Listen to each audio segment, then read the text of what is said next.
I've been traveling over mountains, even through the valleys too. You initially applied for a smaller role in Elvis A Musical Revolution. How did you end up getting the lead role? Yeah, I didn't even apply for Elvis in the initial instance. You know, being an actor is just throwing a lot of mud at a lot of walls, seeing what sticks. And we applied for one of the sort of satellite characters in the show, Sam Phillips, in fact, the record producer at Sun Records. And production specifically requested that I tape for Elvis, so they obviously saw something in me that I hadn't seen myself. I never saw myself as an Elvis impersonator or performer. I didn't have those abilities, but they certainly saw it in me. What sets this musical apart from all the documentaries, movies, books that have already been made about Elvis?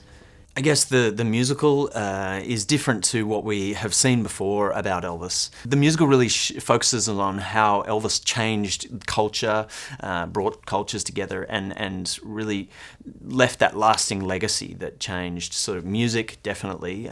He was there at the birth of rock and roll, brought these different genres together, blues and roots and country and gospel, and brought it into the mainstream in America. So really the hint is in the title, Elvis A Musical Revolution. It's about how he revolutionised music. And you've described Elvis as the original punk rock artist. Can you talk a bit more about that? Sure. I mean, he is punk rock so far as to say that he was anti-mainstream at the time. He's not punk rock literally, as in the genre, but certainly a lot of things he did was a big kind of middle finger to the political and cultural mainstream, while everyone else was listening to sort of crooning ballads and country music. You know, he brought soul, gospel, R&B to white middle America, which, you know, lots of them weren't ready for at the time. Once you started rehearsing the musical, were you surprised by how much you knew of Elvis's music, even if you weren't aware of those songs initially?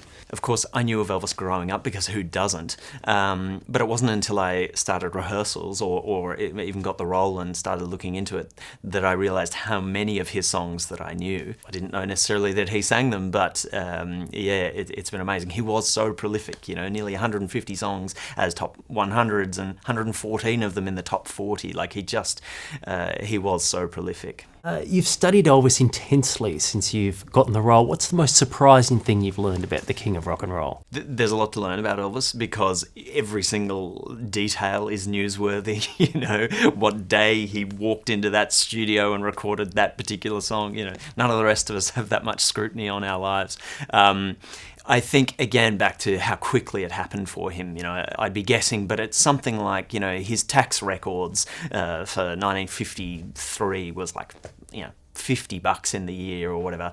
Within a few years, you know, it had gone to $200,000 a year, up to like $1 million in a year. Like, it was this exponential sort of explosion in wealth, but also it helps kind of show what he had to deal with to get used to as a 19-year-old in that day and age, to become that famous and that wealthy and support that many people around him.